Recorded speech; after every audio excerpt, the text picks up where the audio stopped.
I've had the luxury of chatting with Tom a few times, getting to know him over the last year, but Tom's background is really interesting and very accomplished. So he is the winner of the Social Entrepreneur of the Year Award back in 2006.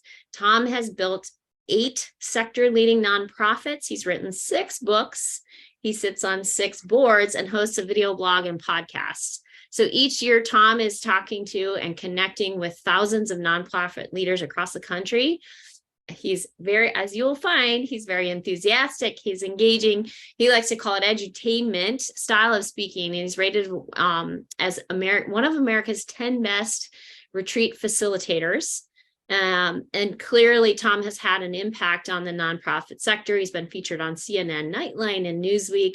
Tom is the president of First Things First. It's a business specializing in board retreats, strategic planning, fundraising, and executive coaching. So I can't wait to learn today, and welcome, Tom. Thank you so much for joining us. Wow, thank you, Anne. It's always nice to be with Bloomerang. I'm a huge fan, as you know, and this is just a wonderful day.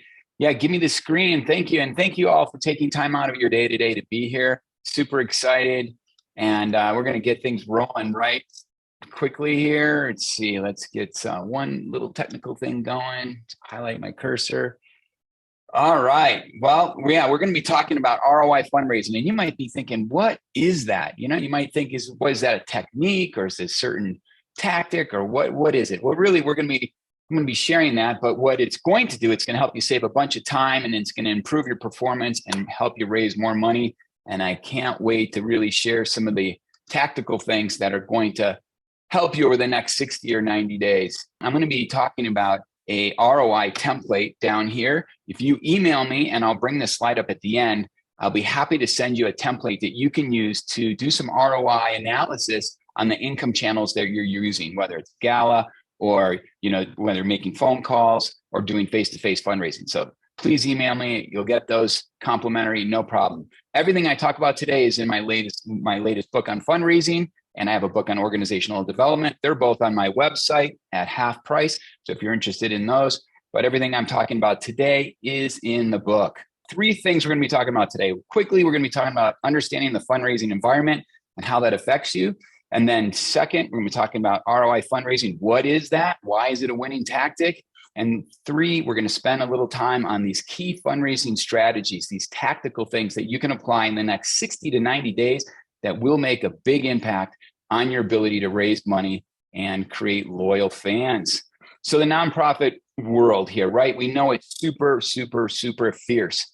There's 1.5 million nonprofits. You already heard that, but you might not know that 85% of those nonprofits have budgets less than $500,000, and more than 94% have budgets less than $2 million. The top 400 nonprofits, think about this, the top 400 nonprofits receive 20% of all giving. 20% of all giving. You take that 20% from 100%, you're left with 80%. Of that 80%, 60% of that money goes to large institutional organizations like hospitals and universities, and large cultural institutions like museums and zoos and libraries. So on average, the amount of money out there other than government money that's available to you is about 20%. 20%. Plus, you're facing big resource challenges, right? I mean, everybody on this call would like more time and more money and more people and more expertise and influence and more general resources, right? But it's like David versus Goliath out there. This idea is like, how do I compete with these big organizations that are in my community, whether it is an art institute or it's a university or a college or any organization, a big fundraising organization. I'll give you an example. In the chat, how many paid fundraisers do you think USC has? The University of Southern California, how many paid fundraisers? Throw out some numbers real quick. Higher. Someone said 450. It's higher than 450. Higher than 550.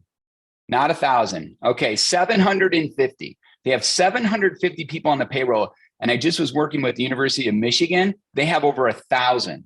This is what you're competing against, if you live in a bigger community, and it's pretty amazing, right? So the whole point is it's David versus Goliath, and you need to do the things that separate yourselves and differentiate so you can compete with those organizations.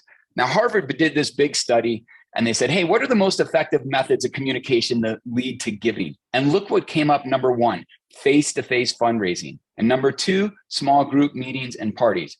Fundraisers were down at 8 and grants were down at 10. But here's what I want you to do. I want you to be honest here for a second. Well, a slide coming up. So I want you to be thinking when you, after this call, this is one statistic I want you to never forget. This idea that almost 80% of all the money that's donated to charities in this country comes from people, and 80% of that comes from face-to-face giving. That means that 67% of all money that's donated in this country comes from sitting down with people and asking them for money in face-to-face settings.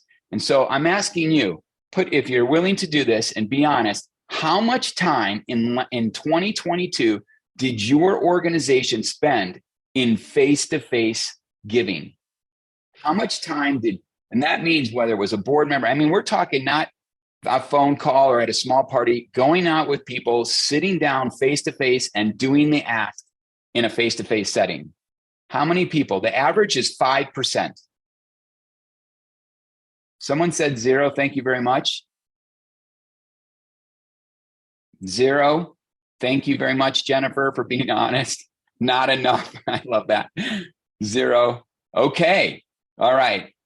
60%. That would be the highest I've ever heard so that's 15%. So Linda, you're the winner of, no one has ever said 60% in 20 years of working with them. So good, kudos to you. About 30 hours a month. All right. So the average is 5 to 10%, 5 to 10%.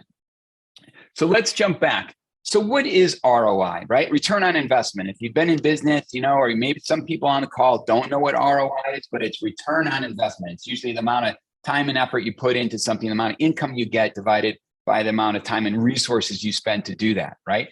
Again, if you want a free worksheet, please email me at tomiselin@gmail.com and I'll send you a worksheet later, all right? I really want to make sure you get that. So we're going to be talking about looking at those resource channels right here. And this is what I want you to be doing. You're going to be doing this exercise on that worksheet. You're going to go through whether it's telephone conversations or email solicitation or mass mailings or brochure distribution, and you're going to determine how much time and effort you're spending on those basis the resources that you're putting into those to raise that amount of money. And that might be quite shocking because very few people, very few organizations do that exercise, determine really how much time and effort they're spending even on grants. How much time are you spending on grants? How much time are you spending on your galas divided by the real costs that go into that? But when you do it for all your income channels, it's pretty shocking. But we're going to help you increase those percentages. And that's what today's about. So let's get into talking about some fundraising tactics.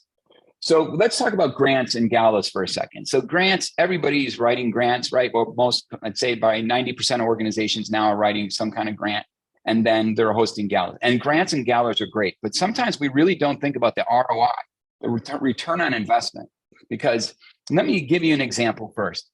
So at my, one of the organizations I built was an organization called Higher Ground, one of the leading organizations in the country helping wounded veterans. And we had a camp that helped young men and women who lost their eyesight in Iraq and Afghanistan learn how to fly fish. And that camp cost $50,000 to bring 5 veterans and their spouses. And one of the local organizations in town said, hey, we'd love to give you some money for that. And I said, hey, great. Well, they said, we'll sponsor the 30% of it. And I said, well, it's about $15,000. They're like, great. Hey, here you go. Here's we have an application. And I said, no problem. They sent me the application. It was 60 pages long, 60 pages long. It took me 60 hours to produce. And then I said, okay, grant from hell, right? We've all had one of those. So I submitted the grant and then they wrote me the check. I'm like, thank you very much. And then they said, oh, by the way, we've all heard that. Hey, we have some reporting requirements. And so there was 4 reporting requirements and those were 25 pages each. Took me 30 hours to write up each one of those. So we've all had that grant from hell, but this one in particular, that took me 210 hours for a $15,000 grant. I spent 210 hours on that, which comes out to $71 an hour. Now, during that same time, I took out 60 donors for face-to-face meetings, whether it was for coffee or over dinner or we went on a hike or we went skiing. Well, I live in Sun Valley. But during that same time, I raised $935,000, which was, dozens and dozens of times more profitable. So here's the point, right? We all know that the average grant cycle lasts about 2 years, right? But how long can a donor give? How long can a donor give? Write it in the chat. How long can a donor give?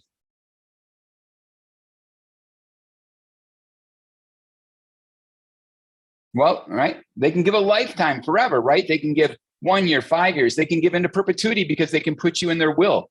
So what is the ROI? Like, how, if you have to really think about it, so donors are so much more valuable, because if you're writing grants and you're in a small community, your grant, the geographic area where you can actually get grants is pretty small. So over time, if the average grant cycle is 2 years, and all of a sudden now you're running out of grants and sources of grants, then what are you doing, right? And so you're spending all your time writing grants, or a big portion of it, when maybe you should be thinking about nurturing relationships with donors and building, getting out there and doing what's most effective and a higher return on investment, and saying, okay, how do we balance this, right?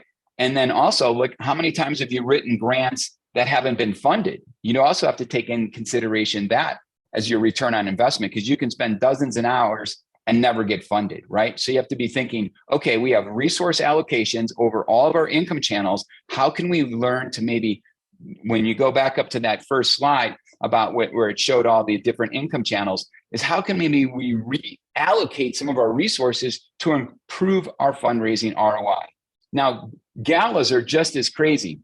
Everybody's hosting galas and, little salon events, and we host a bunch of those. I mean, I have 8 organizations. There's always something going on. But there's things that can happen, right? You can always have these calamities, right? You get a horrible auctioneer, there's bad weather, you don't get lead gifts, people you thought were going to show up don't show up, and all those kinds of things. Well, here's an organization, these are real numbers. They spent 2,900 hours on their gala, right? And then if you look down here, they netted $70,000, but they didn't take in consideration the staff cost. And and if you're not doing this, you need to include the staff cost, because that is a real cost of putting on your gala, because there's opportunity cost. They could be doing something else. So you have to subtract out the amount of time and effort they put into it. And in this particular case, an organization spent $3,000 on their gala and they netted $17,000. So here's what is the point of all this? The point is, imagine instead of spending 3,000 hours on their gala, they spent 1,500 hours on their gala. And then they took out their top donors, let's say 500 of them, for 3 one-hour meetings. Well, I can tell you, if you take 500 donors out for 3 one-hour meetings and you do a good job asking, you're going to raise a lot more than $17,000. Here's the point, is when you're looking at your gala and your salon events, and a lot of you know that some of these events you're putting on, they might be great brand awareness, or they might not be, but you might be spending a lot of time putting them on and not getting a high return. So maybe you might consider doing fewer salon events, and maybe 1 or 2, and make them really, really great. And even if you're only doing 1 big gala a year, you might want to consider spending less time or being more efficient putting on the gala, and then spending more time with donors in face-to-face settings, because the return on that is so much higher. Remember, almost 67% of people and the money that comes to organizations is coming from people in face-to-face settings. And it's super efficient. Remember, if you haven't heard this, 70%, if anybody has a connection to your organization at all, 70% of those people are going to say yes to your ask if you ask them in a face-to-face setting. And if they're even volunteering or connected in a more deep emotional way, they might be their parent of a beneficiary, those numbers go to 90%. 90%. And what's the return rate when you look at a mailer? Maybe 5%, 3%, right? So why wouldn't you want to start playing the percentages and get higher returns on investment? Remember, we'll come up with some more statistics later. So why is face-to-face fundraising such a winning strategy and a great ROI? Number one, it's one of the most effective ways to raise money. We just talked about that. 67% of the money in the country is raised that way. And if you're only doing 5 or 10%, you have a huge opportunity gap that you can close. 2, gives donor a chance to see and feel your passion. People love that, when you're out there talking about how passionate you are about helping veterans, domestic violence, the environment, whatever it is you're doing, and you get excited about it, you're going to get them excited. And that's going to increase the stickiness of the relationship with you and increase the ROI. Provides an opportunity to build trust. People like to give to people they like and trust. Did you know, if you don't know this, that after 4 years of giving, the number one reason why people continue to give to an organization isn't just the mission. The second big thing, the number one thing after that is the relationship with the fundraiser. The relationship with the fundraiser. So how are you going to build that relationship with the fundraiser? Just sending them emails? No, you need to get out there and spend time with them. And that's going to increase your return on investment. It's also an efficient use of resources getting out there talking to donors in face-to-face settings. It only takes an hour. It doesn't take a lot of time. You can, you don't have to go to, if you have a database of 2,500 donors, you don't have to go out there and meet all 2,500. Of course, you're going to want to meet, your top 20% of donors. Get out there, make an effort to spend time with them. Doesn't take a lot of time and energy, but most importantly, it's a dynamic setting. It's very interactive. You can ask questions and listen to them. They can ask questions and listen to you.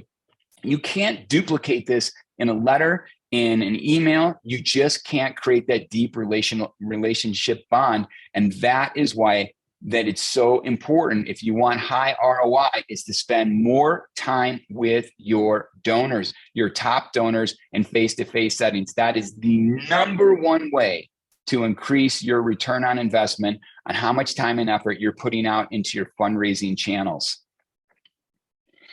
Now, face-to-face giving also has its own calamities, because what happens if you have people asking for money who suck at it? And I mean, they can stink at it. Well, a lot of things can happen, right? You get no donation, you get a smaller donation. You can upset the donor. And then they tell other people. Now that's going to affect your brand. Or if you're forcing your board members, like all your board members, have to do this give or get, and you have to go ask for money, and they stink at it. Well, then you might also offend the board member to a point where they might not, a really good board member, and they might not want to go out and ask for money. So there's different ways, you have to think about the composition of your board and your organization. And maybe there's different ways the board can support the fundraising efforts of the organization without having to ask for money directly, right? That's very, very important. That's why I don't have time to go into this, but I'm not a big fan of the give or get policy for one simple reason, because if you're a bazillionaire and you only have to write a check for $5,000, then you wash your hands, you write the check for $5,000, and then you go on and do something else. And you're like, oh, I wrote my check. But what if you're a single mom? Maybe you don't have the ability to write a check for $5,000, and you're not running in the circles of people who, can give checks, write big checks to get $5,000. So you don't want to have a give or get policy. You want to have a give or help get policy. Have people make sacrificial gifts based on their income, but then just get everybody to support the fundraising efforts of the organization. Well, that's on a little aside. So let's talk about some key strategies and tactics that you can use to improve the fundraising efforts in your ROI. Number one, all right, let's jump in here. We got 8. Let me tell you a quick story. So a few years ago, my wife and I became empty nesters, and we were going to go to Switzerland. We were all excited, but then it was pouring rain. So we decided to go to Palm Desert and just relax, play some tennis in the warm sun. So we went down there and we pull in, and they knew that we were empty nesters. We told them we were kind of celebrating. So when we pull in, the valet walks up to the car and says, "Welcome, Mr. and Mrs. Iselin." And then the bellman comes up, grabs our bag and says, "Welcome, Mr. and Mrs. Iselin," escorts us up the stairs. And we walk in, and Olivia's there with our keys waiting there. So we get escorted up to our room from the bellman. We walk into this beautiful suite. It's overlooking the mountains and the golf course and the pool, and people are sipping margaritas. And we look around the room, and there's wine and champagne and fruits and vegetables and little chocolate snacks.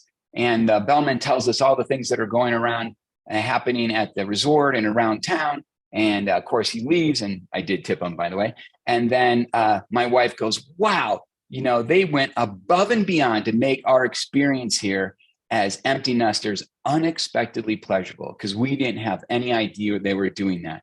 She said, "That is the ultimate concierge service." And I said, "Oh my God, that's exactly what donors want. This idea of being a philanthropic concierge, going above and beyond at every connection that you have with your donor to make that experience." And this is the key thing: unexpectedly pleasurable. If you want to increase the return on investment on everything you're doing in fundraising, my biggest advice and my biggest little secret that I do and that I have all my fundraisers do is we're always, always going above and beyond to make that experience unexpectedly pleasurable with the donor. Whether we're meeting them in person, we see them at a gala, we see them in a grocery store downtown. We don't just say hi, oh, thank you very much. We're always trying to do something special, something different, to something unique. And that's where we're always in our head. How can we make this experience unexpectedly pleasurable? Because you are competing, and donors, I can tell you, because we have our own little family foundation, people, some organizations just say thank you, and that's about it. But we can tell when the organizations really are going above and beyond to make our experience with them unexpectedly pleasurable. And if you do that, I guarantee you are going to make lasting impressions that are going to create loyal donors who are going to give year after year, and you're going to raise a ton of money.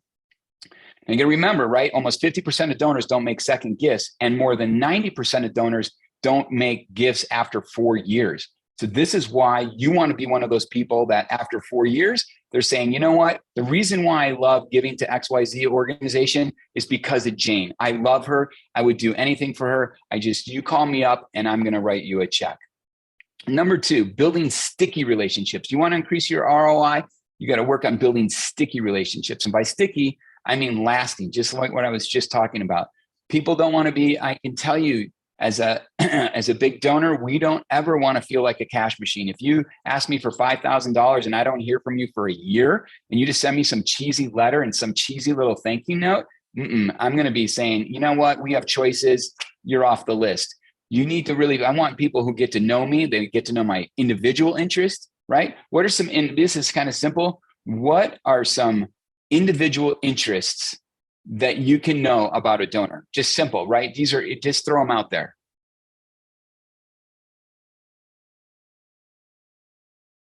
For the person who asked for ideas about something special, we're going to come up with some of those. Yeah, hobbies, birthdays, families, right? Their kids, their pets, exactly. All those kinds of things play into getting to know the donor on a personal level and really spending that time and putting that in the profile. You want to go to the next level, you need to have your board members who might be meeting donors. You need to get them to have some way, a funnel, directly or indirectly, to put what they're learning about those donors, that institutional knowledge, into your profiles. Because if you leave, or your top fundraiser leaves, your executive leaves, your board chair leaves, and all of a sudden you lose all that institutional knowledge about donors, your top donors, that's going to make you look not very good in the eyes of your major donors. You need to collect that information, that institutional knowledge, and make it secure. Philanthropic interest, asking things like, why do you give? Where do you give? How do you give? What was your best giving experience? What was your worst giving experience? I want to know from every donor what their worst giving experience is, because you know why? I never want to make it. I never want to make it. It's my number one question to every single donor I ever meet, and I've met hundreds and hundreds and hundreds. I want to know, what was their worst giving experience? That is one of the things. These things, the whole point of this is getting to know donors on a personal level in face-to-face settings, and then using that, because if they become sticky, right, then they are going to last a long time, which means it's going to be higher ROI for you. One of my favorite things was making dinners for when I was running fewer organizations, I would make dinners for my top donors. And for my wounded veteran organization, a lot of our donors volunteered, and we'd get these amazing professional photos with them and maybe a wounded veteran who lost his legs and was skiing. And then we would put them in these expensive frames. Yes, they were expensive, like $60, $80 frames. And they were so nice, and they were signed by the veteran. And then we would put them, I'd present them when I was making dinner for the donors, and they would end up, some of these people would put them on their mantles. And then when their friends came in, their friends would see this and say, oh my God, what an amazing organization. Who is this? What are they doing?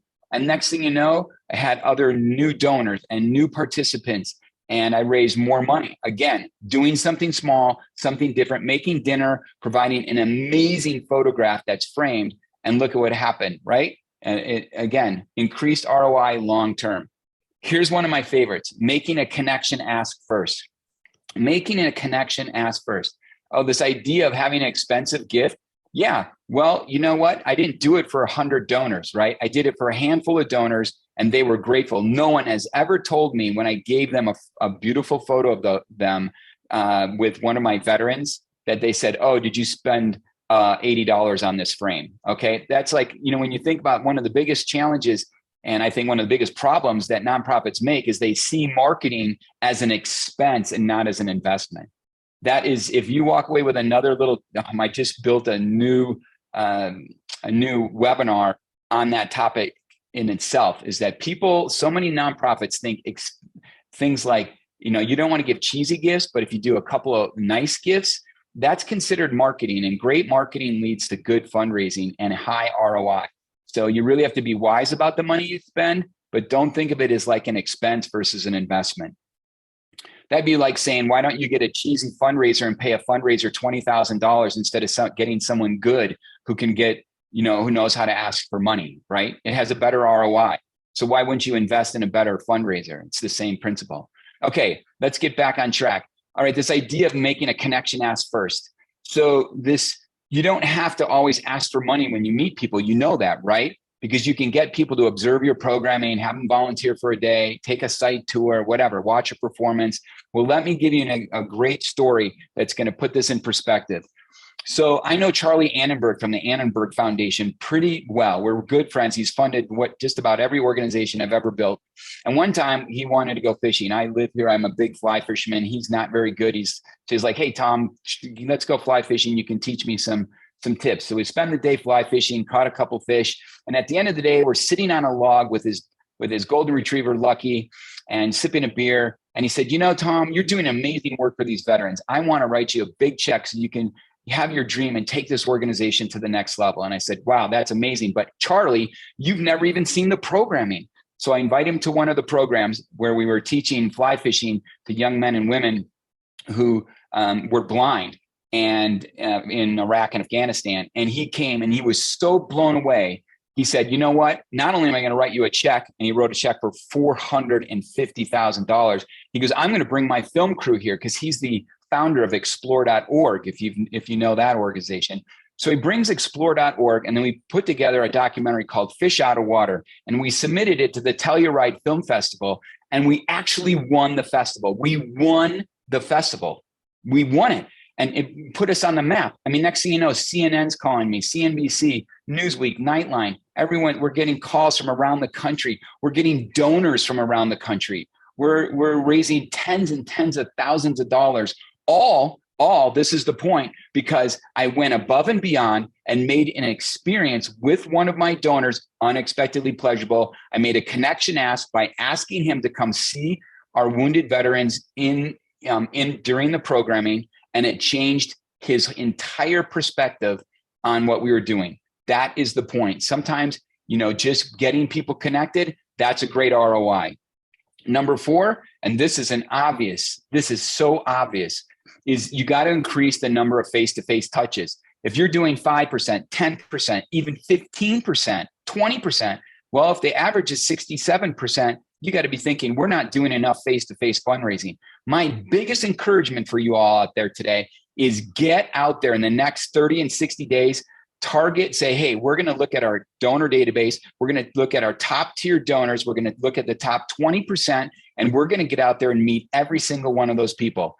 Is it challenging sometimes to meet those people? Are they busy with their lives? Yes, but that doesn't mean you can't overcome those challenges and meet them, or have a connection ask. Get them to come see your programming.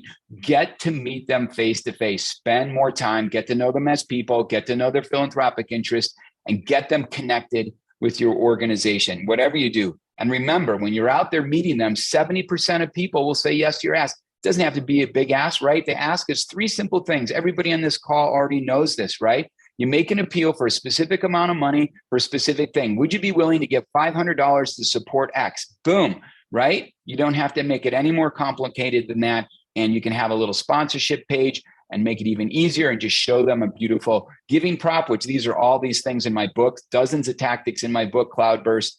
But you can go there with some tactical things, a little sponsorship sheet, and even make it easier. Anyway, we're getting a little off track. I love talking about fundraising.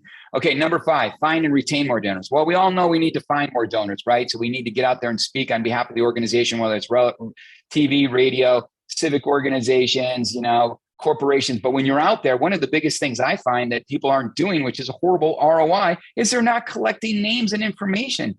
It's okay when you go to a civic event or a corporation, or you're meeting people, or you're having some type of public event.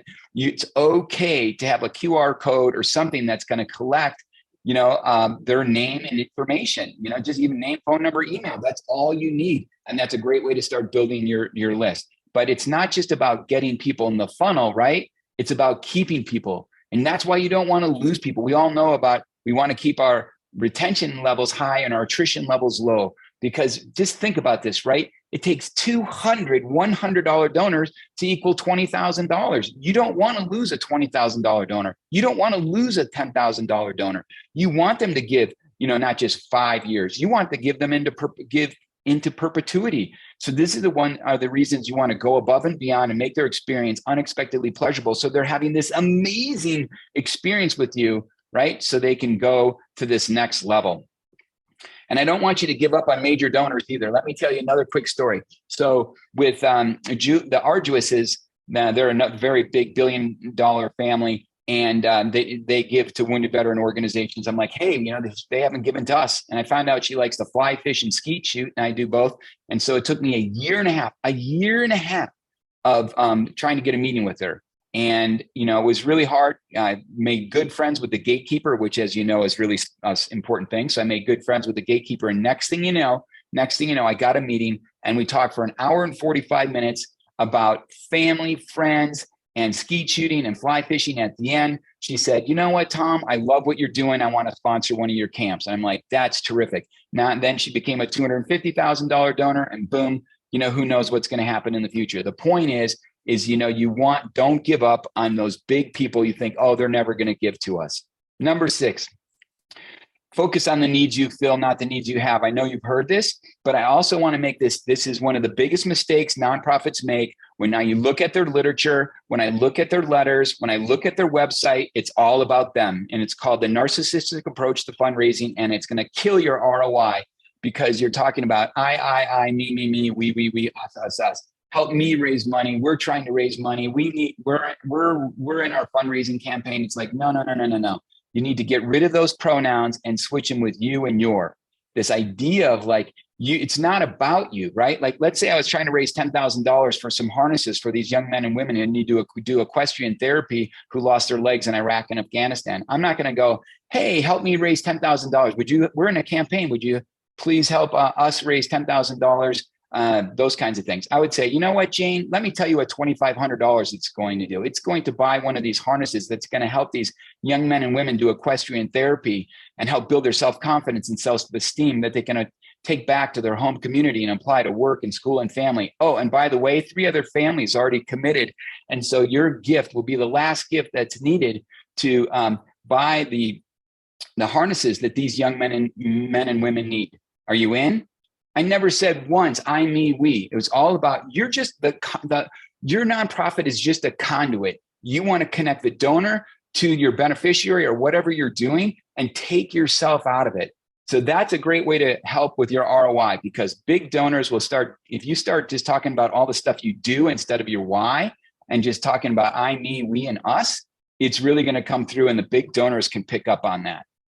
Okay, 7. Kind of touched on this in different areas, but this idea again, hey, you want to create awareness for what you're doing for sure, but you got to work on these nurturing relationships. So, of course you invite them to events, but here's the big deal.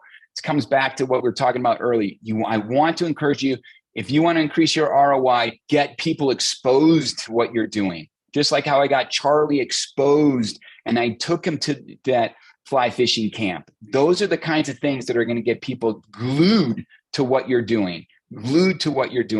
One of the things when I ran an adaptive sports organization called Sun Valley Adaptive Sports, we helped kids with different types of cognitive and developmental disabilities, and we taught them ice skating. There's this outdoor ice skating rink here that's amazing, and it's beautiful, sunshine. You're looking at the mountains. It's just gorgeous. And so what I would do is while the kids were doing their ice skating lessons, there was a restaurant that sat right next to the ice skating rink that you could watch the kids doing ice skating. Well, I'd have my donors come have lunch with them, and then I'd walk them down to the ice skating rink and have them introduced to my staff, my amazing staff. And then one of my staff would take them out on the ice, and the donor would grab the hand of a 12-year-old, maybe with developmental disability, maybe Down syndrome or something, and they would be scooting around on the ice and having fun and laughing and just having a great time. And they would come off the ice completely choked up, just saying, wow, you are doing amazing work here.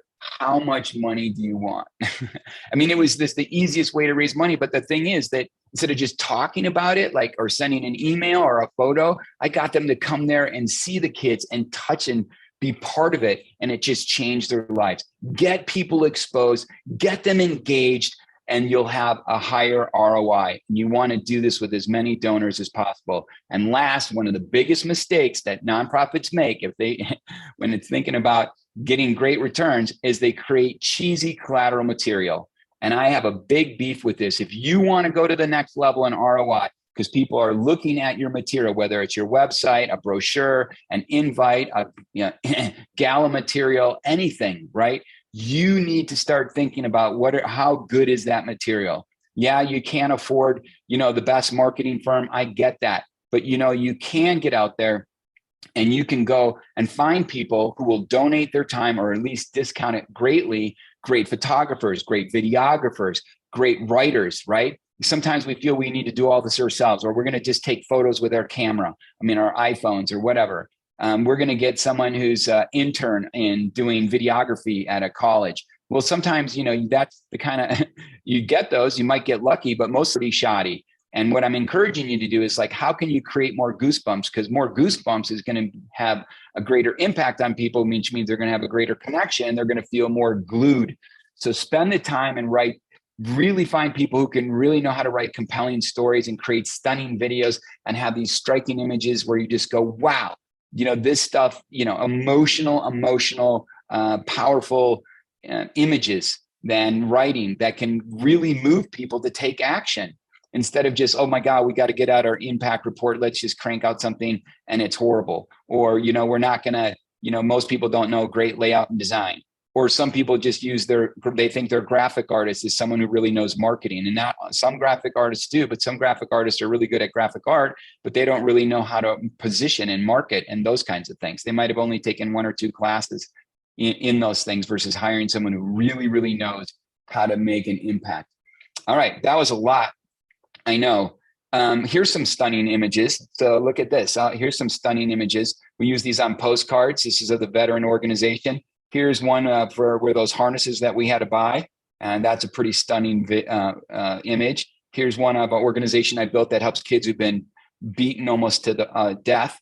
These kids have been traumatized and abused and hurt beyond words. And here's one from an organization at domestic violence. We use as a little thank you card. Here's one for kids with disabilities. Here's one. These guys were all learning how to ski. So we try to really work to create really stunning images. And I want to encourage you to do that. So instead of me wrapping it all up here right now and talking about the takeaways, and we're going to do questions. What takeaways do you have? What did you learn here that's going to help you? Just a little phrase or a word or something that you might take away before I wrap it up. Goosebumps. Thanks, Chris, for that nice compliment. Confidence. Oh, I love all this. Good for you guys. This is great. I'm really happy to see all this. This is cool. Go above and beyond. Yes. Cool. Well, I want to encourage everybody before I give it on. Again, at the end, you can get this stuff is in my book. Everything I talked about is in Cloudburst. You can get that on my website. You can get it at tomiselin.com. If you email me directly, I'll give you the ROI templates, which you'll love. Those things will become permanent documents. And this is on organizational development and a bunch of other things to help you run. And they're all 50% off. That's so cool. We're going to do a couple quick I'm going to give you a couple quick takeaways. We're going to do some questions and we'll be done for the day. So I can't stress it enough. I want you to start thinking about your return on investment, because you only have so many resources, right? You only have so many people. Some of your organizations, you don't even have a paid fundraiser. You're a single, executive director. Some of you have big staffs. You're at a university. It doesn't matter.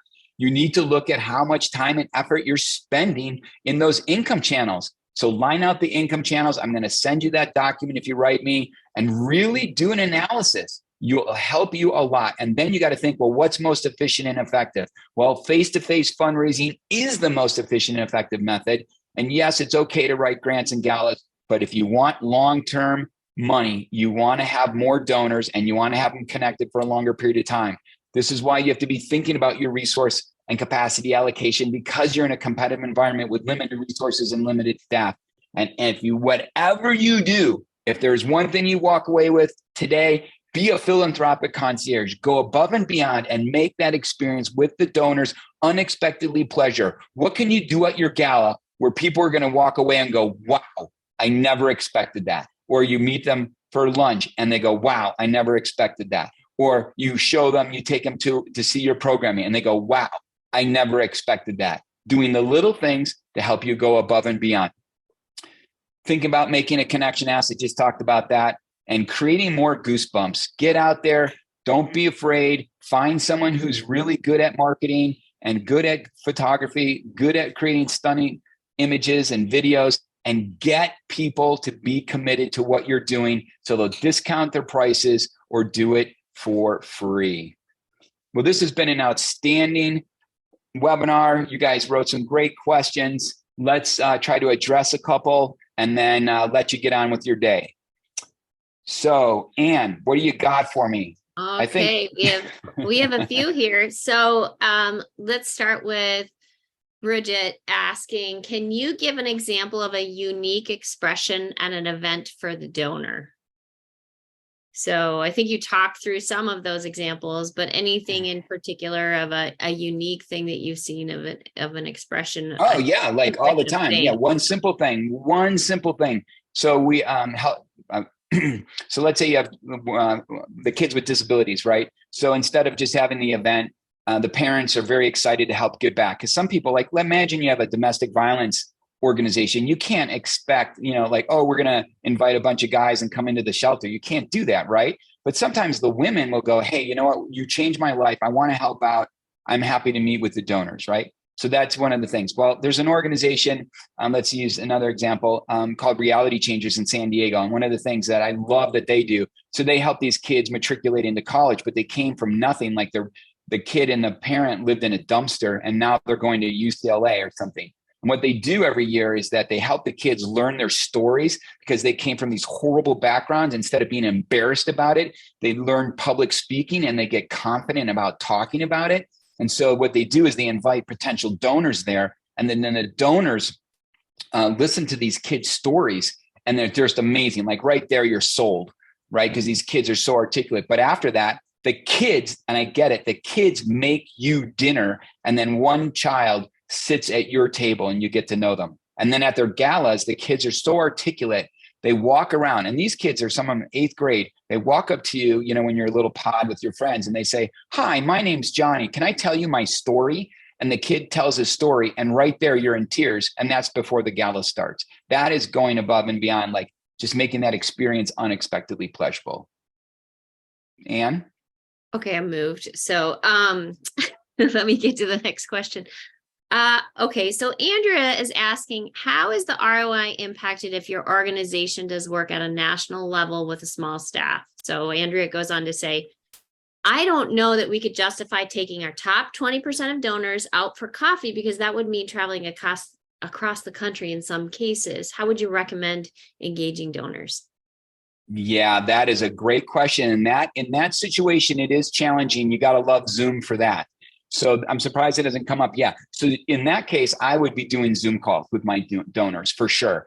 I want to at least still have the same kinds of conversations that I talked about, but I want them to see me. I want to see them. There's nothing better than being face to face. And if there's any opportunities where you can meet face to face with those donors, even though you have a national, you're spread out a geographic, really big. You could even be across the globe. So that makes it challenging, but that's what I would recommend. Use Zoom, but when you can, if there's any chance, any time where you bring your donors in, then get to know them, have a special event just for them, and get to know them. But yeah, right now Zoom would be a great second choice.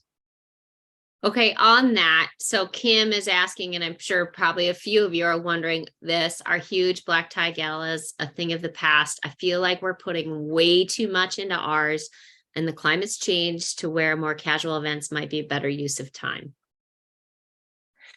You mean getting rid of the gala, you mean? Yeah, so the galas are way too much. Or should we be doing something maybe, black tie? Should we do something? Oh, that's a great question. So what's your take? I'm going to give you a great story. First of all, if you're a small organization trying to jumpstart a big gala right now, because there's just donor fatigue for galas, right? You can just I'm only going to go to so many things. So my Hunger Coalition in town, which is the largest hunger relief organization in the state other than Idaho Food Bank, basically, or pretty close to it. Anyway, instead of having a big gala where everyone dresses up and stuff like that, and they just say, hey man, save the money that you're going to spend on the dress and all this fancy stuff. And when they come, it's only about 45 minutes, and there's just drinks and appetizers. And they say there's a couple of speakers and an auctioneer. That's it. They come in. There's no silent auction, anything. It's like, hey, we're here. There's hungry people in this valley and kids that are going, a whole weekend with no food. This is why we're here. They center everything around the importance of the work that they're doing. And then they say, and then they do an ask. That's it. There's no fancy sit down dinner. There's nothing. And you know what? They raise millions of dollars. That's great. So it's really not about, it's like, if you get people in the room and you have a couple of really good stories, you have a family, right? You have a family, you maybe have a board chair and the executive director talk, or one or other beneficiary. Keep it short. Everybody's speaking 2 minutes or less, and you make it powerful. We actually coach people. I'm working with an organization in Alabama right now, and we coached them, the speakers, and just help them to really, so they could understand. And one of the biggest concepts you can use is contrast. If you don't use it, I'm going to tell you it now. So you don't just talk about, oh, we're doing all this great work, we're doing this, we're doing that. No. You have to think about the opposite. Without us, let me tell you what happens to these kids. Without us, let me tell you what will happen with these veterans, right? So you use the contrast. That is a very powerful fundraising tactic right there. Go ahead. Okay, so on that note, we've got somebody asked, how do you juggle the line between great images and exploitation of clients or the beneficiaries? No problem there. So of course the parents, right? So, you have to get permission for sure, right? We all know that. But some parents just really understand that this is important for the community. The organization I'm working with right now, I just mentioned it, down in Alabama, they're helping kids who've been completely traumatized in their life, and they use kind of animals for therapy. And the kids' lives are so changed. They're like, we can do everything and anything, and say, so the organization just asks, can we do an interview with you and your child? And they're yes, and they get the parents and the child to commit to that, and they ask for permission for the photos because they see that they're using for the greater good.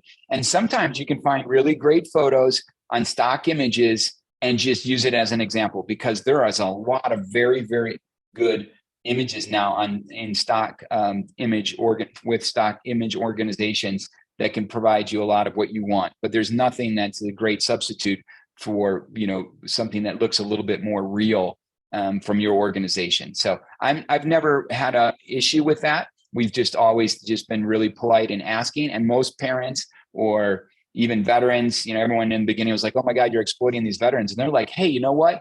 We want other people to have this service. You changed our lives. I was about ready to commit suicide. I was living in a hole in the back of my yard or under my bed. And because of the work you did, now I have my life back, and so what can I do to help? It's like, hey, would you do an interview? And could we have a great photo? And they're like, absolutely. So it's really how it's positioned. I was going to say it's the story that surrounds it too, I think is really important to help people understand.